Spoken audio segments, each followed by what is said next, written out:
I sat frozen, the polished silverware gleaming under the chandelier as their laughter cut through. She sounds like a servant, my daughter-in-law sneered, her voice dripping with. My son chuckled beside her, the sound colder than any winter. I lowered my eyes to my plate, swallowing the humiliation in silence. They thought my accent made me small, powerless. But 3 weeks later, in a government office where the truth could not be mocked, an officer read aloud the sponsors, and it wasn't theirs. We're about to begin, but if you'd like, share where you're joining from. It reminds me this story doesn't echo into silence. It lands somewhere real. Drop it in the comments, and don't forget to subscribe.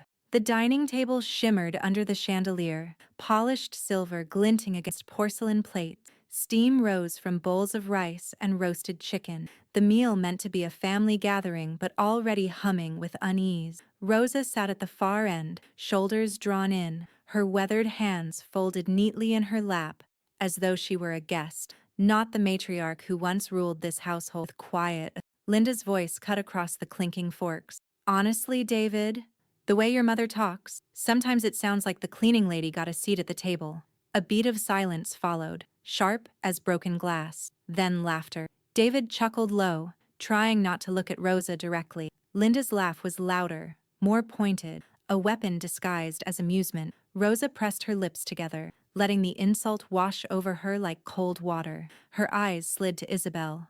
The girl shifted in her chair, her fork unmoving, gaze fixed on her.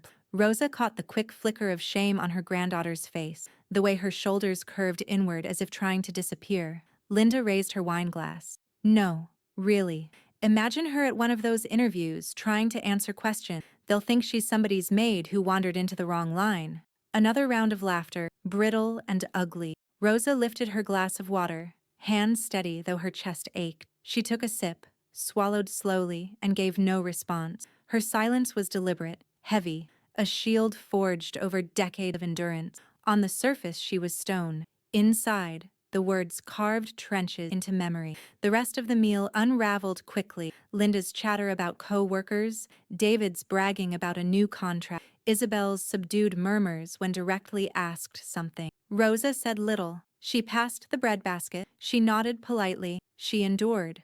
Later, when the dishes were cleared and the laughter had faded into the television's low drone, Rosa slipped into her small bedroom at the back of the house. She closed the door softly, sat on the edge of her bed, and exhaled. The quiet pressed against her ears. Her eyes wandered the dim room. Framed photos of Antonio, her late husband, still hung above the dresser. His smile, frozen in time, seemed to watch her, urging strength. Rosa touched the frame lightly, then lowered her gaze. The words replayed in her head, sharper now that the room was silent. Cleaning lady, servant, maid. She whispered them under her breath, not as surrender but as an autopsy of cruelty, dissecting her accent. The melody of a life lived between borders was no shame to her, yet in their mouths, it became a weapon. Her hand brushed across the quilt, fingers catching on the stiff corner of an envelope she had tucked away earlier in the day.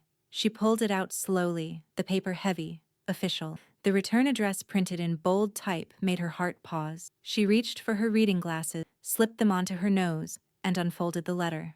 The words blurred at first, then sharpened as her eyes adjusted. Notice of naturalization. Date, 3 weeks from. Location, Houston Immigration Office. Rosa's chest tightened, not with fear but with a sudden surge of clarity. The laughter at the dinner table, the constant dismissal, the way her son and daughter-in-law reduced her to background noise. All of it dimmed in the face of this peace. Her lips curved into the faintest smile. They mocked her. Yes, they mocked her pauses, her rolled vowels, her missing article. But here, in black ink on white paper, the government spoke a language that needed no accent. She folded the letter carefully, slipped it back into the envelope, and held it against her chest as if it were a shield. Her whisper filled the small room, steady and low. They mock my voice. My papers will speak louder. Outside, muffled laughter drifted down the hall. Linda's voice again, sharp and cruel. Rosa leaned back against the headboard, eyes open, letter clutched in her hand. For the first time that night, the silence inside her room did not feel. It felt like the beginning of something she had been waiting for all along. Morning light spilled through the blinds, catching the dust motes that drifted lazily in Rosa's small room. She was folding the letter back into its envelope when a sharp knock rattled the door. Before she could respond, David pushed it open, the smell of his aftershave trailing in. "Mom," he said briskly, a stack of papers. His tone was clipped, businesslike, as if he were already halfway out the door. "I need you to sign these." Rosa looked up slowly, her reading glasses still perched on her nose. "What is it?" "Forms," David replied, waving the stack like it was nothing. "Immigration stuff. Just routine. If you don't sign, things could get delayed." Linda appeared behind him, arms crossed, lips pulled tight in irritation. "She won't understand them anyway, Dave. Just tell her where to sign." Her voice dripped with the same contempt from the dinner table, only sharper now without the pretense of humor. David stepped forward and laid the papers on the dresser. He tapped the bottom corner of each page. "Here. Initials here, signature here, date there. That's it. It's simple." Rosa squinted down at the pages, recognizing nothing but blank spaces where her signature was demanded. She tilted her head, feigning the hesitation of confusion. "All blank? No words?" "Because it's a template," Linda cut in, annoyed. "They'll fill it later. You don't need to worry your head about it. Just sign." Rosa touched the edge of the page lightly, as if considering. Inside, her pulse ticked faster, but outwardly she let her hand tremble just enough to appear uncertain. I don't know." David sighed, pinching the bridge of his nose. "Mom, you always do this. Don't make this difficult." His voice carried the warning edge he used when Isabel was a child, the kind that demanded obedience. From the hallway, a soft creak betrayed a presence. Isabel stood just out of sight, her body pressed against the wall. Listening, she didn't dare step closer, but every word etched into her memory. Rosa slowly pushed the papers back toward David, her fingers steady now. "Later," she murmured. "My head hurts." Linda rolled her eyes. "Of course. Convenient." She snatched the stack and shoved it back into David's. "Fine. We'll try again when she's in a better mood." They left, the door clicking shut behind them. Rosa stayed still, waiting until the sound of their footsteps faded. Then she reached for her sewing box at the foot of the bed. Inside lay neatly folded fabric, spools of thread, and beneath them, a hollow space she had carved long ago for safekeeping. With deliberate care, she slipped the citizenship notice into that hidden compartment and closed the lid. Moments later, Isabel slipped into the room, eyes wide with. She leaned close, whispering urgently, "Don't sign anything, Grandma. They're trying to trick you." Rosa studied her granddaughter's face, the fear, the loyalty, the determination hiding in those young eyes. She brushed a strand of hair from Isabel's cheek and gave a small nod. "I know, mija, I know." When Isabel left, Rosa waited until the house had grown quiet again. She reached for the small address book tucked into her bedside drawer, its pages filled with names written in her careful, slanted script. Her finger paused on one. Grace Keller, attorney at law. The phone on the nightstand felt heavier than usual when she lifted it. She dialed slowly, each beep echoing in the silence. "Grace Keller's office," came a calm, professional voice. "This is Rosa Martinez," she whispered, almost afraid the walls themselves might betray her. "I need help." There was a pause on the other end, then a steady assurance. "Of course, Mrs. We'll schedule a meeting right away." Rosa hung up and placed the phone back on the cradle, her hands no longer trembling. She sat on the bed, the sewing box at her feet, the secret phone call ringing in her ears like a battle drum. Her whisper filled the room, low and resolute, meant only for herself. "I'm not their servant. I'm their lesson." The law office was tucked into a squat brick building on a quiet side, a world away from the sprawling suburbs Rosa had grown used to. Inside, it smelled faintly of paper and polished wood, a sharp contrast to Lynn's perfume and David's aftershave that usually lingered in her life. Rosa gripped her purse tight, knuckles pale, while Isabel walked at her side carrying a folder stuffed with documents. The receptionist greeted them with a practiced smile, then guided them into a private office lined with towering shelves of binders. Grace Keller rose from behind her desk, her presence steady but unpretentious, iron gray hair clipped neatly, glasses perched on her nose. The kind of woman who didn't need to raise her voice.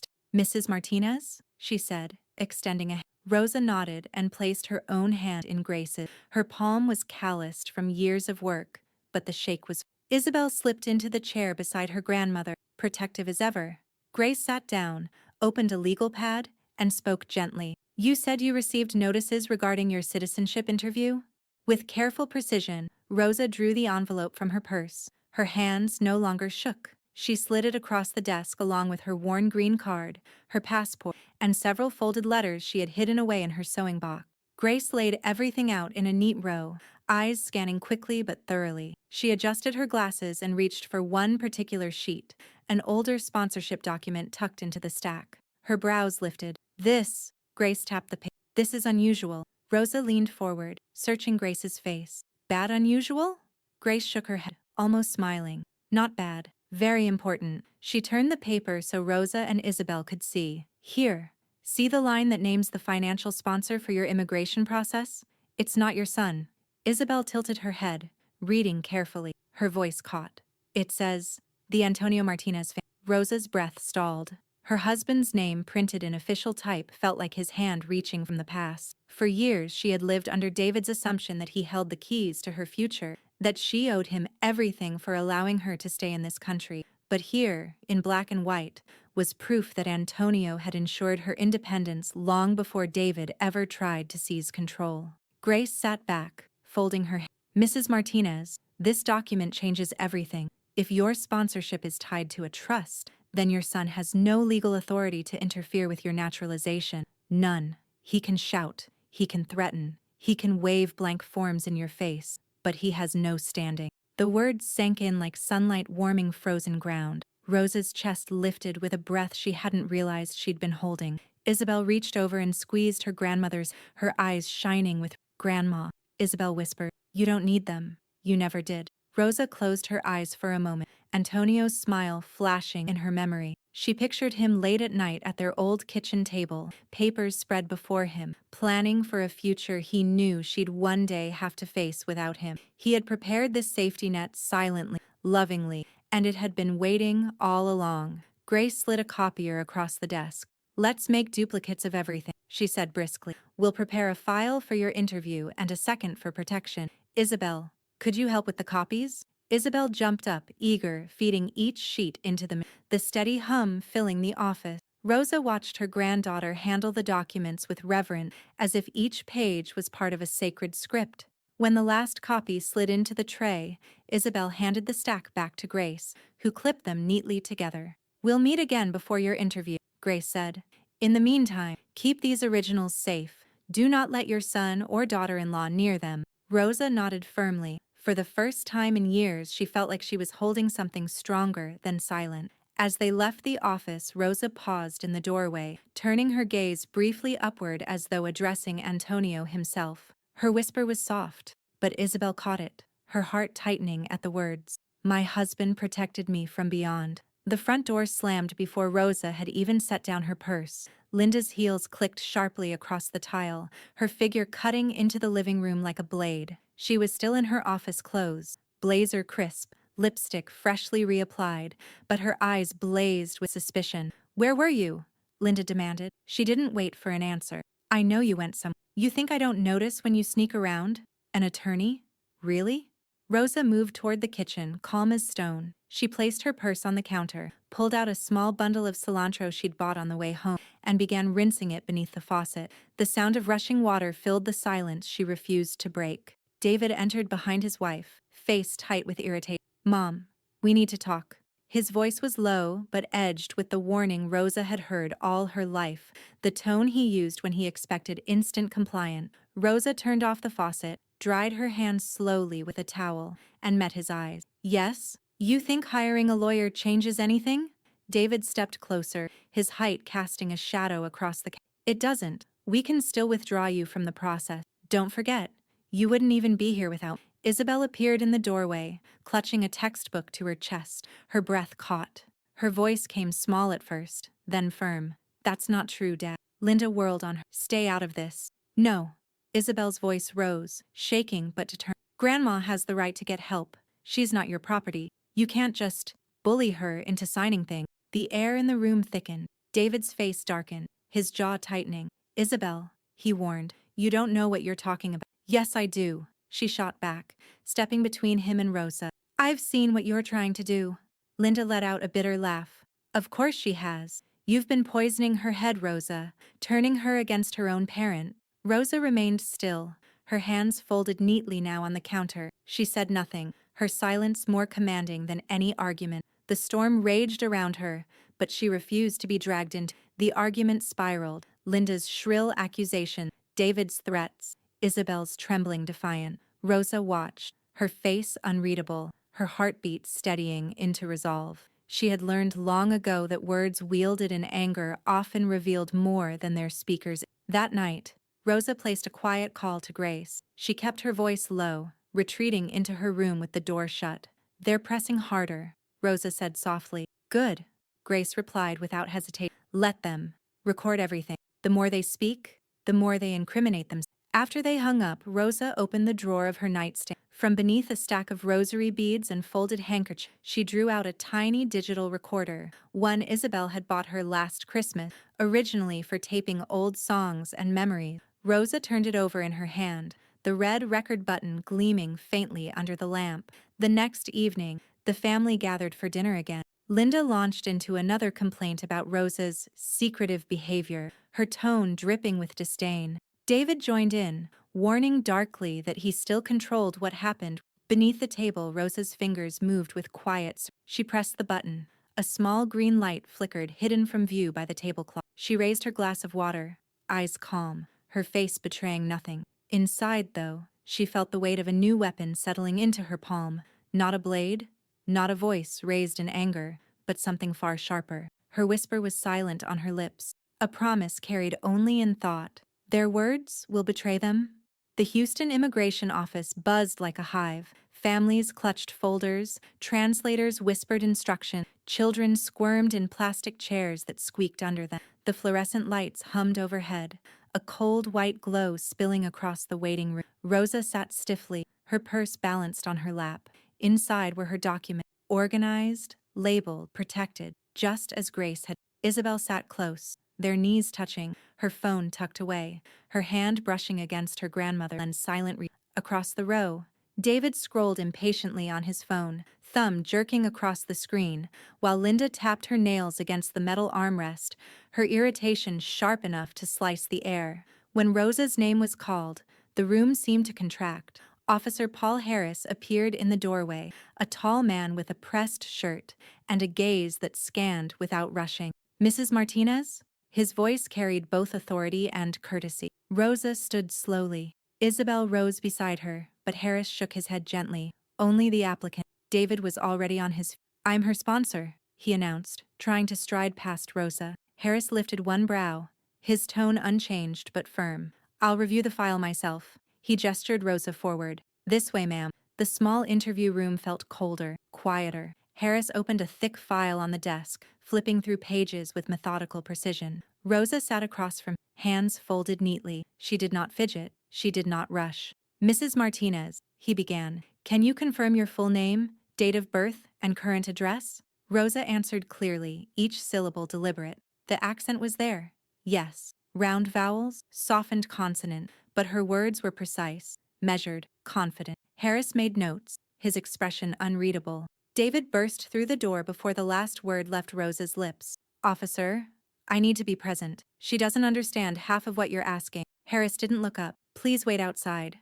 "I told you," David pressed on, voice rising. "I'm her sponsor. She relies on me for everything." Now Harris did look up. He flipped a page, scanned a line, then adjusted his glasses. "Mr. Martinez, according to this file, you are not listed as Mrs. Martinez's sponsor." David froze. "What?" Harris tapped the page with it. "The sponsor is the Antonio Martinez Family Trust, established in 2001.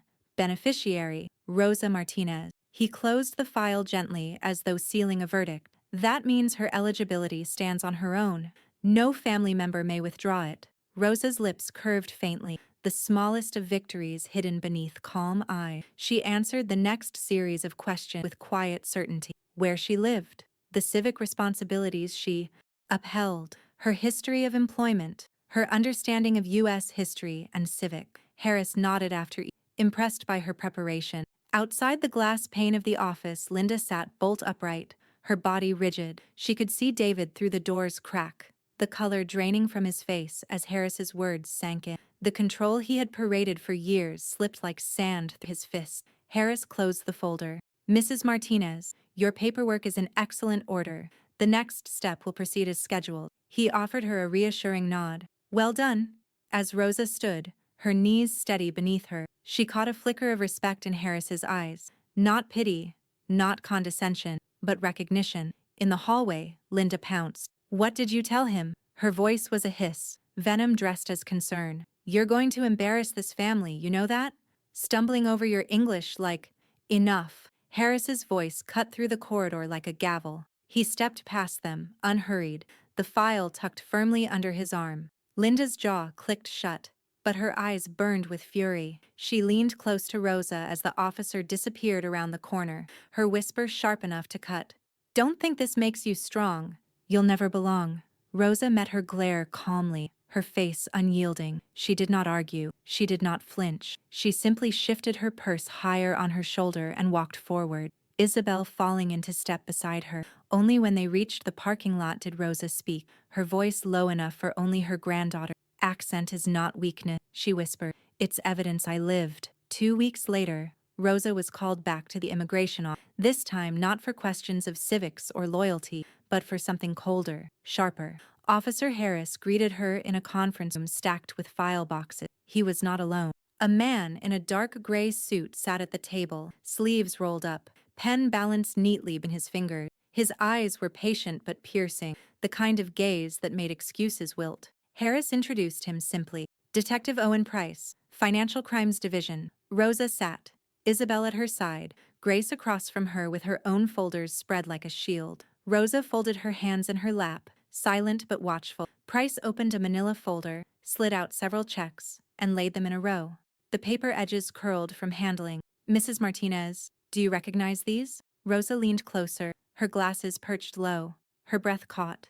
The checks were drawn from the Antonio Martinez Family Trust, payable to her. But the signatures on the endorsements, those weren't hers. Grace's jaw tightened. Who deposited these? Price's voice stayed level. Your son. He tapped the page with his. We traced them through his joint account with Linda Martinez. Every month, a portion of your trust intended for your care was diverted. Quietly, consistently. Rosa exhaled through her nose, steadying her. There was no shock. Not really. Only the confirmation of something she had long felt in the shadows. She had noticed the missing receipts, the way David snapped when she asked too many questions. But now, the proof sat in front of her, undeniable. Grace leaned forward. Detective, we'll need certified copies of every transaction, bank records, deposit slip, the full trail. Already in motion, Price said. He slid another folder toward her. Your son's signature appears here, here, and here. We'll present this as evidence of misappropriation. Isabel's hand gripped her grandmother's tightly on. Her whisper was barely audible, but Rosa heard it clear as day. Grandma, you're winning. Rosa didn't smile. She only squeezed Isabel's hand once, firmly, her face unreadable. Winning wasn't the word she would have chosen. This wasn't a game. It was reclamation. Harris cleared his throat. Mrs. Martinez, this discovery strengthens your file immensely. Not only does it remove any remaining doubt about your independence, but it also exposes misconduct that will have consequences for your son. Linda's laughter from the hallway the month before echoed in Rosa's memory. You'll never belong. She thought of David's threats, his insistence she owed him everything. Here, at this table, his power dissolved into paper trails and signatures he could never erase. Grace's pen scratched across her notepad. We'll also petition for restitution. Every diverted dollar must be returned. Price nodded. And the DA's office will be notified. The room went quiet. Rosa sat back, her pulse steady. She did not celebrate, did not glow. Her strength came from the silence they had mistaken for weakness. Now that silence went into evidence, each word and action her son sealing his own fate. As the meeting ended, Grace gathered the copies, sliding them into her case. Price shook Rosa's hand. You've been patient a long time, he said. Now the system works for you. Rosa met his eyes. Not for me, she said softly, her accent carrying each syllable like stone. For truth. In the car ride home, Isabel turned to her grandmother, eyes wide with cautious. Do you realize what this means? They can't touch you anymore. Rosa looked out the window, the Houston skyline glinting in the afternoon. Her fingers rested lightly on the folder in her lap. She spoke in a whisper, not to Isabel, not even to herself, but to the memory of Antonio. They wanted silence. I'll give them proof. The house was quiet that evening. The the kind of silence that hummed before a storm. Rosa stood in the kitchen, chopping onions for a pot of caldo, the scent rising with the steam. She worked slowly, deliberately, her knife tapping rhythmically against the cutting board. Behind her, the floor creaked. She didn't need to turn. She felt his presence before he spoke. "You think you're clever," David said, his voice low and dangerous. "Sneaking around with lawyers, talking to officers behind my back." Rosa kept chopping, her movements unhurried. "Dinner will be ready soon," she said, her tone flat, neutral. David stepped closer, his shadow stretched across the counter. "Don't you dare ignore me." His hand slammed against the counter, rattling the knife. "After everything I've done for you, you go and make me look like a fool. You ungrateful old woman." The word hit like a slap, but Rosa didn't flinch. She laid the knife down carefully, wiped her hands on a towel, and finally looked up. Her eyes were calm, not defiant, not pleading, just steady. From the hallway, Isabel's breath caught. She had her phone in her hand, the camera app open, thumb trembling above the record button. She pressed it and inched closer, staying out of sight but capturing every word. David's face twisted. "Do you know how easily I could make this all go away for you? One phone call and your interview disappears. You'd be nothing here without me." Rosa tilted her head, her voice almost gentle. "Is that so?" "Yes," David hissed. "You'd better remember who feeds you, who keeps this roof over your head." The irony of his words struck her. Antonio's trust had fed her all along, protected her when David thought she was powerless, and now his anger was writing its own test. Isabel's phone kept recording as Rosa spoke, her tone steady as stone. "I faced poverty with your father. I faced grief when he died. You think your shouting is a storm? I have lived through worse storms." David's nostrils flared. He stepped closer, lowering his voice into something darker. "You're going to regret crossing me." Rosa did not move. Her stillness only inflamed him more. The kitchen clock ticked loudly, filling the pause. Then Rosa reached past him for the pot on the stove, her hand brushing dangerously close to his arm but never trembling. She stirred the caldo once, the wooden spoon scraping the bottom. "Go wash your hands for dinner," she said evenly, turning her back to him. David stood frozen, torn between rage and disbelief, before storming out. Only then did Isabel step into, her phone still in her grip. Her face was pale but fierce. "I got all of it, Grandma. Every word." Rosa gave her a small nod, nothing more. She picked up the knife again and returned to her chopping, as though David's fury had been nothing more than a passing. Later that night, in Grace's office, Isabel placed the phone on the desk and hit play. David's threats filled the room, his words echoing ugly and undeniable. Grace leaned back in her satisfaction flickering across her. "This," she said, tapping the "is gold. Combined with the financial trail, it paints a picture the judge won't be able to." Detective Owen Price sat nearby, arms crossed, his expression grave. "Be careful, Mrs. Martinez. Men like your son, when their power slips, they lash out harder. Don't be alone with him if you can help it." Rosa met his gaze, her voice calm. "Detective, fear is not mine to carry anymore, it is theirs." She rose from her chair, her shawl draped over her shoulders, and walked toward the window. Outside, the Houston skyline glowed, indifferent to her private war. She whispered, almost to herself, but Isabel heard it clear as dawn. "Fear is their accent." The morning paper landed with a heavy thud on the porch. Rosa didn't touch it at first. She sat at the kitchen table, sipping her coffee slowly, steam curling upward. Isabel padded down the hallway, still in her pajamas, and scooped it up. Her gasp filled the room. "Grandma, look!"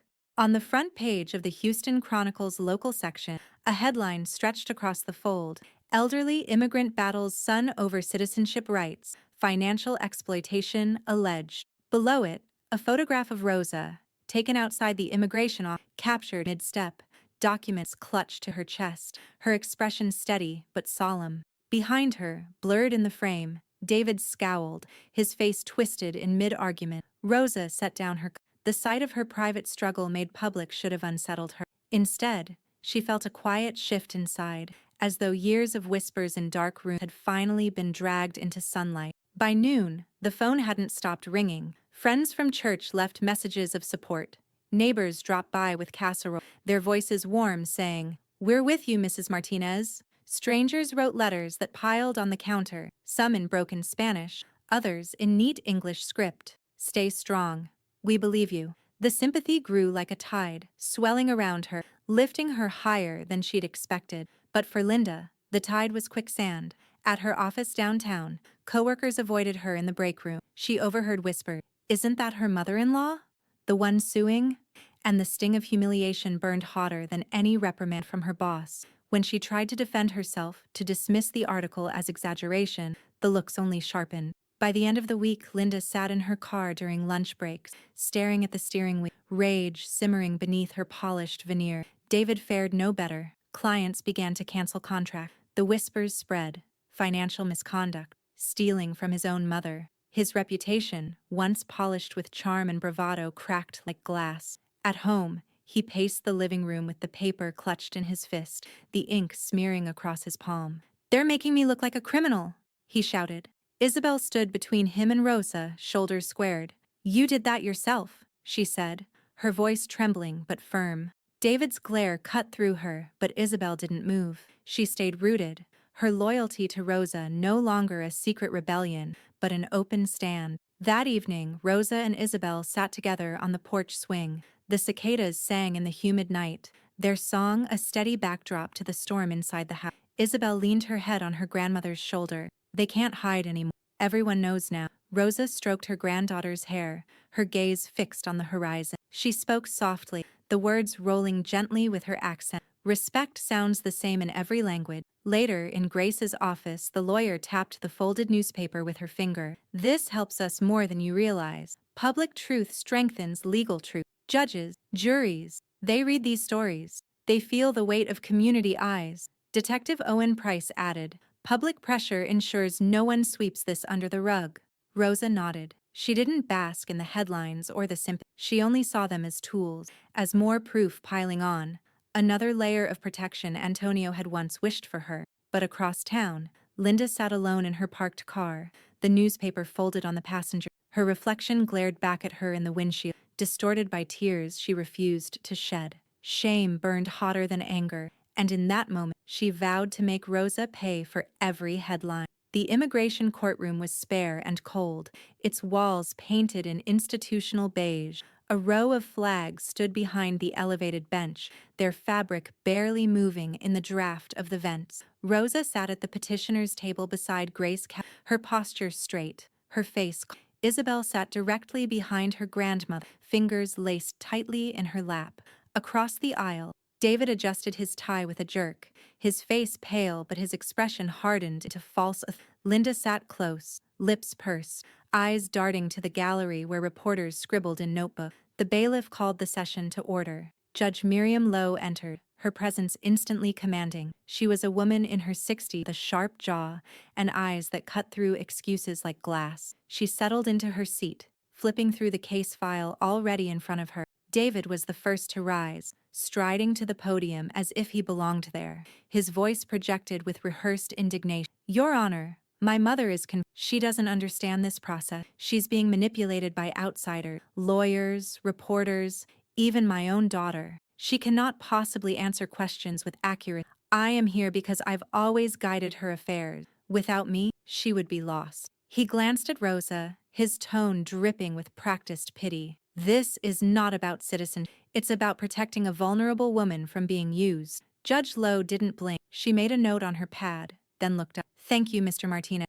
We'll hear from counsel now." Grace stood, composed, her blazer crisp, her voice low but cutting. "Your Honor, with respect, my client is far from confused. She has been deliberately silenced by those who benefited from her silence. Today, we present evidence proving not only her competence, but the exploitation." She lifted the sponsor file with deliberate care. This is the original sponsorship record from the Department of Homeland Security, naming the Antonio Martinez Family Trust, not David Martinez as her sponsor. Therefore, his claim of control is not only false, but irrelevant. A murmur rippled through the room. David shifted in his seat, color creeping into his face. Grace pressed play on a small recorder. David's voice filled the courtroom, ugly and unmistakable. "You ungrateful old woman. I could make this all go away. You'd be nothing here without me." Linda flinched as though the words were knives turned back on her. The judge's pen froze mid-note. "Additionally,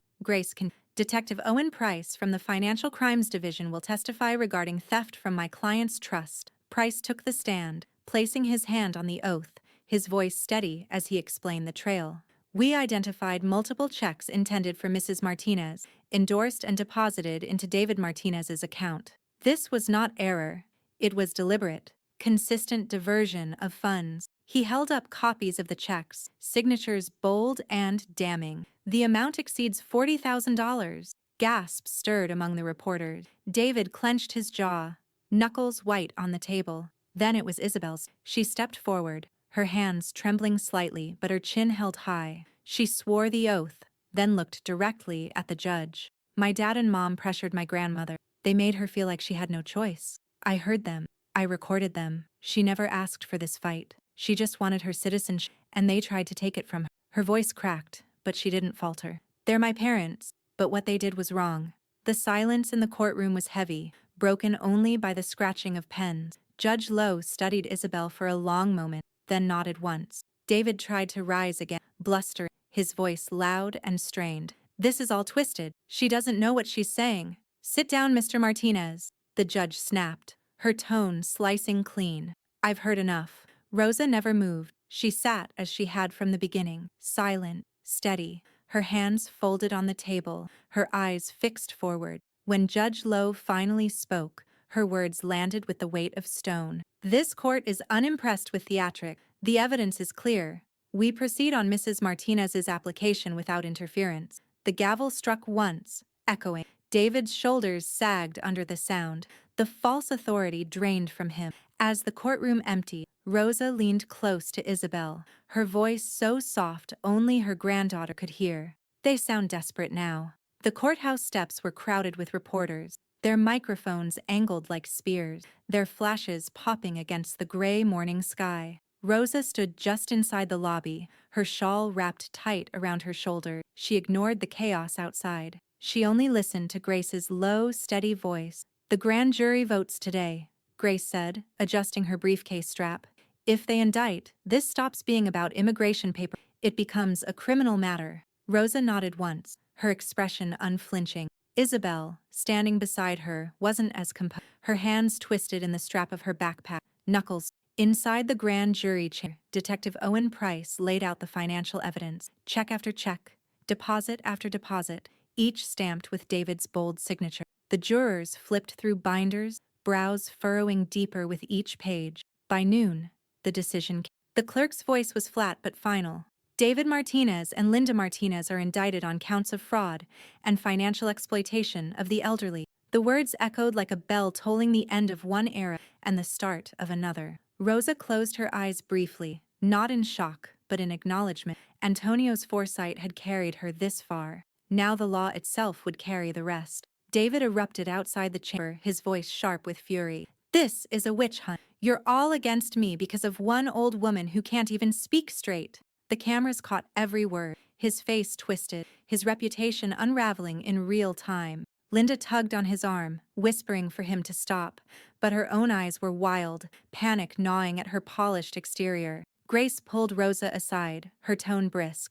This indictment opens the door for restitution. We'll file immediately for recovery of every dollar they stole. She tapped her folder. And now, the DA will pursue charges. This isn't civil anymore, it's criminal. Owen joined them, handing Grace a new stack of papers. We traced additional transfers, offshore accounts, shell company, all tied back to David. The theft runs deeper than we thought. Rosa's face didn't flicker, but Isabel gasped. Offshore? They took even more than 40,000? Much more, Owen said grimly. It could reach 6 figures. Isabel's resolve cracked. Her eyes filled and she stumbled to a bench, burying her face in her hands. They're my parents, she whispered, voice breaking. I hate them, but they're still my parents. Rosa lowered herself beside her granddaughter, her old hands folding gently over Isabel's trembling one. She didn't rush to fill the silence. She let Isabel cry, her own calm presence wrapping around the girl like the shawl on her shoulders. Finally, Rosa spoke, her voice soft but sure. Blood is not always loyalty. You gave your truth in court. That makes you stronger than... Isabel lifted her tear-streaked face, eyes searching her grandmother. Rosa brushed a strand of hair back and pressed a kiss to her forehead. You are not them. You are ours. The following week, the case returned to Judge Lowe's courtroom. The hearing was brief but decisive. She reviewed the indictment. the new evidence, and the restitution filing Grace had prepared. Her gavel struck once, sharp and resonant. This matter will proceed to criminal trial. Charges of fraud and elder exploitation are formally confirmed. David sagged in his confidence shattered. Linda's carefully painted nails tapped against her armrest, the rhythm erratic, betraying her unraveling composure. Reporters outside swarmed as the family left the courthouse. Flashbulbs lit David's scowl, Linda's mask of disdain, Isabel's pale but determined face. Through it all, Rosa walked forward, her steps steady, her chin lifted. She whispered as they reached the car, the words meant only for Isabel, but resonant enough to carry beyond them. Justice speaks fluently. The courtroom was fuller now, reporters scribbling at the back, curious onlookers leaning forward in the benches. The indictment had transformed Rosa's case into a spectacle, and David arrived with a new weapon, a defense attorney in a gleaming navy suit, cufflinks flashing under the fluorescent lights. The lawyer rose confident, pacing before the bench like a performer who believed the crowd was already his. "Your Honor," he began, voice smooth as polished stone, "what we have here is not fraud. What we have is a family dispute exaggerated to scandal." He gestured at Rosa, his hand slicing the air. "Mrs. Martinez is vindictive. She resents her son for the life he has built. These accusations are her way of lashing out, of settling old scores through the court system. Her supposed confusion over documents? That's convenience, not truth." Murmurs stirred in the gallery. Isabel bristled, half rising from her seat until Grace's hand pressed gently against her arm, a silent command for Grace rose when the lawyer sat, her tone calm, measured, almost surgical. "Your Honor, defense counsel would have us believe this is mere bitterness, yet bitterness does not forge checks. Resentment does not create false endorsement. We are not here on feelings. We are here on evidence." She nodded toward the witness stand. "Detective Owen Price." Price stepped forward, unhurried, carrying a thick binder. He swore the oath and settled in, flipping to a marked page. His voice was steady, unshaken by the defense attorney's smirk. "We traced monthly payments from the Antonio Martinez Family Trust," Price explained. "Every one of those checks was made out to Rosa Martinez, yet they were consistently deposited into accounts belonging to David and Linda Martinez. The signatures endorsing those checks were forged. We compared them with Mrs. Martinez's verified signature. There is no match." He turned a page, holding up a copy of a deposit slip. "This is not family disagreement. This is theft." The defense attorney shifted in his chair, his smirk faltering slightly. Then Isabel stood, called to testify again. Her hands trembled, but she walked to the stand with her chin lifted. She placed her phone on the evidence. "This recording," she said, voice cracking before she steadied it, "is from the night my father threatened my grandmother." The audio played. David's voice filled the room, snarling, "You ungrateful old woman! You'd be nothing here without me." Gasps rippled through the gallery. Rosa sat motionless, her hands folded neatly, her face as composed as stone. The defense attorney leapt to his. "This is out of context." Judge Lowe raised a hand, silencing. She leaned back in her chair, her sharp gaze fixed on Rosa for a moment before shifting to David. "Mr. Martinez," she said coolly, "your counsel may argue resentment, but resentment does not explain a voice caught on threatening the very person whose funds were diverted." David's face flushed deep red. Linda stared straight ahead, jaw locked. Grace closed her folder with quiet finality. "Your Honor, my client does not need theatrics. The truth is sufficient." The judge exhaled, shaking her head slightly as though disappointed rather than surprised. Her pen scratched once across the page in front of her, then stopped. Silence draped itself over the courtroom. Rosa remained calm, her presence steady as the tide. She turned slightly toward Isabel, her lips moving in a whisper only her granddaughter could hear. "Truth doesn't stutter." The courtroom felt different now, charged, watchful. 12 jurors sat in their box, eyes sharp, notebooks open, pens poised. Reporters filled the back rows, their presence heavy but hushed. The air smelled faintly of coffee and paper, the atmosphere as tense as a drawn bow. The prosecutor rose first, buttoning his jacket. His voice carried steady authority. "Ladies and gentlemen of the jury," he began, "this case is not about cultural misunderstanding. It is not about family squabbles. It is about fraud, deliberate, documented, and damaging. The defendant, David and Linda Martinez systematically siphoned funds from a trust established by Antonio Martinez for his wife Rosa. They exploited her, threatened her, and attempted to sabotage her path to citizenship. He paused, letting the words settle. The evidence will show signatures forged, funds diverted, and intimidation used as a weapon. What you decide in this room is whether the law protects the vulnerable or excuses the powerful. David shifted in his chair, his jaw tightening. Linda stared at the table, her hands clenched in her lap. Grace Keller rose next, calm and composed, her presence less fiery, but no less forceful. She held up a folder. Exhibit A, the original sponsorship file. You'll see Antonio Martinez's trust, not David Martinez, listed as Rosa's sponsor. David has claimed authority he never had. This file alone unravels his entire narrative. She placed the folder carefully before the jury, her movements deliberate, her voice unwavering. You will also hear from Detective Price, who followed the money, and you will hear from Isabel Martinez, who recorded her parents' threats. The evidence will not stumble. The truth does not falter. Owen Price was called next. He strode to the stand, carrying binders stacked so high a clerk had to help. He swore the oath, then opened the first binder. Here, he said, sliding copies to the jury, are the checks drawn from the Antonio Martinez Family Trust, payable to Rosa Martinez, but note the endorsement. He held up a page. These signatures do not match Mrs. Verified signature. Instead, they match David Martinez's. Page after page was revealed, the numbers accumulating like stones on a scale. Over a span of 3 years, more than $100,000 was diverted. Not a clerical error, a pattern. The jurors leaned forward, their pens scratching. Isabel was called next. She walked to the stand slowly, her breath quick, but when she swore the oath, her voice rang steady. She gripped the microphone, glanced once at her grandmother, then spoke. My parents tried to make my grandmother feel like she didn't matter. They said she'd be nothing with, but she mattered more than anything. She swallowed hard, then lifted her phone. I recorded what my dad said. You'll hear it for yourself.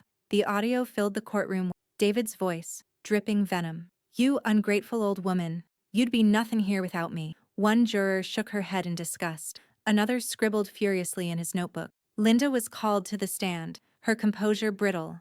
At first she answered crisply, deflecting questions, her voice tight with practiced confidence, but under cross-examination, cracks spread. Grace asked one question softly.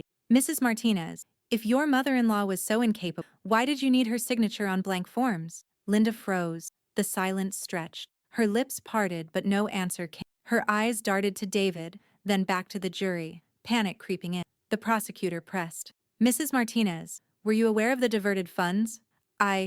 Linda's voice faltered. She glanced at the jurors, saw their eyes fixed on her, and her words collapsed. I don't recall, the courtroom murmured. Grace's gaze remained patient, letting Linda's unraveling speak louder than any argument. Through it all, Rosa sat tall at the defense table. She hadn't spoken once, hadn't moved beyond folding her hands neatly, but her silence was a force, the eye of the storm, steady while chaos spun around her. When court adjourned for the day, Isabel leaned close, whispering, Grandma, they see it now. Everyone sees. Rosa's lips curved faintly, her whisper even softer, carrying like a secret prayer. They see, and the truth does not stutter. The trial stretched into its 3rd week, but the jury remained riveted. Every day brought new testimony, new revelation, another piece of paper that chipped away at David's control. Yet Grace had saved something she knew would break him completely. That morning, the bailiff called the next witness. Officer Paul Harris walked to the stand, the same calm authority he'd carried at Rosa's first interview still wrapped around him. He swore the oath, then sat, his posture upright, his gaze steady. The prosecutor stepped forward. Officer Harris, in your capacity with the Department of Homeland Security, did you review the original sponsorship file for Rosa Martinez? I did, Harris replied. His voice was measured, professional, but the weight behind it made the jurors lean in. The prosecutor held up a thick folder sealed with official insignia. Is this that file? Yes, it is. Please read aloud the sponsor listed for Mrs. Rosa Martinez. David shifted in his seat, his hand clenching the edge of the table. Linda's nails dug into her palm. Harris flipped to the page, adjusted his glasses, and read with crisp clarity. Late Antonio Martinez Trust, sole benefactor, Rosa Martinez. The words cut through the courtroom like a bell toll. The jury gasped, a collective sound that rippled across the benches. Reporters scribbled furious, pens scratching like fire. Harris closed the folder gently. To be clear, he said, looking directly at the jury, David Martinez was never his mother's sponsor. He never had authority to control her immigration process or her access to funds. From the beginning, Rosa Martinez was independent. David shot to his. That's a lie. His voice cracked, desperation spilling out raw. I handled everything. Without me, she. Sit down, Mr. Martinez, Judge Lowe commanded, her tone sharp as a gavel itself. David froze, then slumped back into his chair, his face drained of color. The judge turned to the jury, her expression unreadable but her tone resolute. You have heard testimony of fraud, of forged checks, of threats, and of exploitation, and now you have heard it confirmed.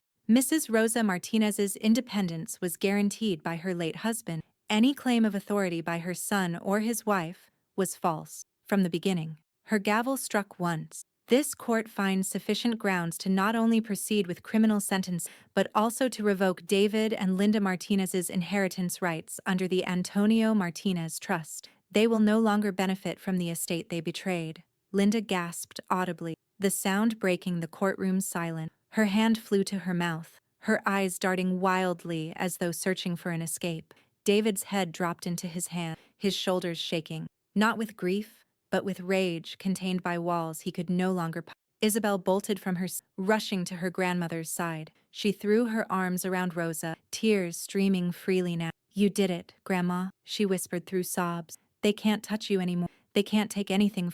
Rosa wrapped her arms gently around her granddaughter, her embrace steady, warm. For the first time in weeks, she allowed her lips to tremble into a smile, not of triumph, but of relief. She leaned close to Isabel's ear, her whisper soft but firm, carrying the weight of generations. My name stands, theirs falls. The gallery erupted with murmur, the sound swelling like a tide. Reporters rushed for the door, eager to blast the revelation across the. Jurors exchanged glances heavy with certainty. Grace gathered her folders with calm satisfaction, while Owen Price folded his arms, nodding once at Rosa in respect. David sat hollow in his chair, Linda beside him, frozen, her face a mask cracking under the weight of humiliation. The house sounded different now. No clipped heels echoing across the tile, no sharp words tossed down the hallway, no doors slammed in anger, just silent, gentle, unbroken, almost sacred. Rosa sat at the kitchen table, her hands wrapped around a cup of tea gone lukewarm. Isabel moved quietly in the background, stacking dishes into neat rows, humming under her breath. The house, stripped of David and Linda's constant presence, felt larger, as though the walls themselves had loosened their grip. Through the open window, cicadas buzzed in the heavy Texas dusk. The air carried the faint scent of cut grass and barbecue smoke drifting from distant neighbors. Rosa breathed it in, unhurried, savoring the ordinary. There was a knock at the door. Isabel hurried to open it, and Grace Keller stepped inside, a leather folder tucked under her arm. She was dressed simply this evening, no blazer, just a linen shirt, as though she had finally allowed herself to exhale too. These are the final documents, Grace said, setting the folder on the restitution is confirmed. David and Linda's inheritance rights are stripped permanently. The sentencing hearing is scheduled for next month. Rosa nodded slowly, her expression unreadable. She opened the folder, running her fingertips across the embossed seal, the official signature, the finality stamped in black ink. Years of humiliation, reduced now to papers that restored what had always been hers. Grace poured herself a glass of water from the pitcher on the counter, her voice softer. I've had cases like this before, but rarely with someone so steady. You never raised your voice, Rosa. You let the truth do the talking. Rosa gave the faintest of smiles. The truth does not need to shout. Owen Price arrived later, his tie loosened, his sleeves rolled to the elbow. He leaned against the doorway, his presence as solid as ever. Sentencing will likely include restitution and jail time, he explained. We've uncovered enough to ensure neither of them can wriggle out. The system has them now. Isabel crossed her arms, her voice sharper than usual. I don't care about the money. I just want them to stop hurting her. They will, Owen said simply. His eyes flicked toward Rosa. You've endured more than most, Mrs. Martinez. Now it's almost over. When they left, the house fell back into its stillness. The folder remained on the table, its weight both heavy and reassuring. Rosa reached for it, carried it down the hallway, and stopped at the small safe she had once hidden beneath Antonio's old tool bench. With slow precision, she turned the dial, opened the steel door, and placed the sponsor file inside. The papers slid against the metal with a whisper. Sealed now, she closed the safe, her hand lingering on its cool surface. Protected, she murmured, half to herself, half to the memory. Finally, back in the kitchen, Isabel had set 2 bowls of soup on the steam curling upward. The sun dipped low through the blinds, casting the room in gold. The light painted Rosa's lined face with warmth, catching in her silver hair, glowing across Isabel's youthful. For a moment, the generations blended in a single frame, past, present, and future, stitched together at the.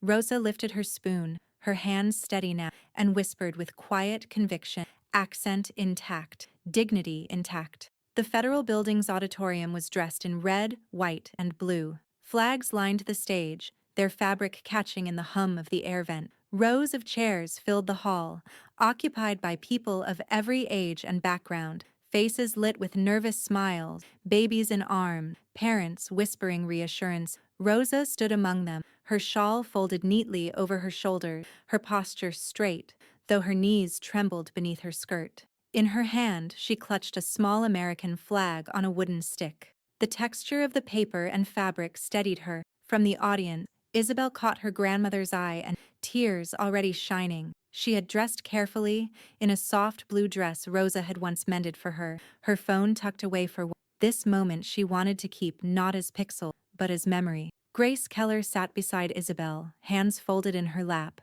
her expression calm but softer than Rosa had ever seen. She gave the smallest nod, a gesture that said, "You made it. You carried yourself all the way here." The presiding officer walked to the podium, his uniform crisp, his voice formal yet warm as he welcomed the candidate. Rosa listened to the words, about loyalty, about belonging, about the promise of a nation not by birth, but by choice. Her accent would always mark her, but her papers now spoke louder than any sneer, any insult. When the oath began, Rosa raised her right hand. Her fingers shook, but her arm did not fall. She repeated each word slowly, carefully, her accent shaping every syllable into something uniquely hers. At first, her voice quivered, but halfway through, it steadied, low, strong, undeniable. Around her, the other candidates echoed the words, a chorus of different voices weaving into one. When the final phrase was spoken, applause thundered through the hall. Rosa's chest rose with a breath so deep it seemed to lift years off her. She lowered her hand, flag still gripped tightly, and felt Isabel's joy radiating from the audience like sunlight. From the back row, Officer Paul Harris stood quietly. He didn't wave, didn't call attention to, but when Rosa's eyes found him, she saw the faint, approving smile on a man who had once reviewed her file, now bearing witness to her victory. The presiding officer called her name, Rosa Martinez. She stepped forward to receive her shoes clicking softly. For a heartbeat, she thought of his trust, his foresight, his love written into the documents that had shielded her. She thought of the nights alone in her room, whispered insults still ringing in her ears, and the way Isabel had stood by her, loyal when no one else had. She took the certificate into her hands. It was lighter than she expected, but heavier with meaning than anything she had ever held. The hall rose to its feet in applause. Isabel leapt up, clapping with everything, tears sliding down her cheeks unchecked. Grace allowed herself the smallest smile, a rare softness breaking through her professional armor. Rosa turned to face the audience. Her voice, though barely above a whisper, carried in Isabel's ears clearly. Servant? No. Citizen. The applause swelled louder, rolling over her like a tide, and later, when the officer read the sponsor's name into the record, Antonio Martinez's trust, leaving Rosa independent of her son and his wife, the words echoed in Rosa's chest like a final vindication. She closed her eyes briefly, held her certificate close, and whispered to her. And when the officer read the sponsor's name, it wasn't theirs, it was mine, forever.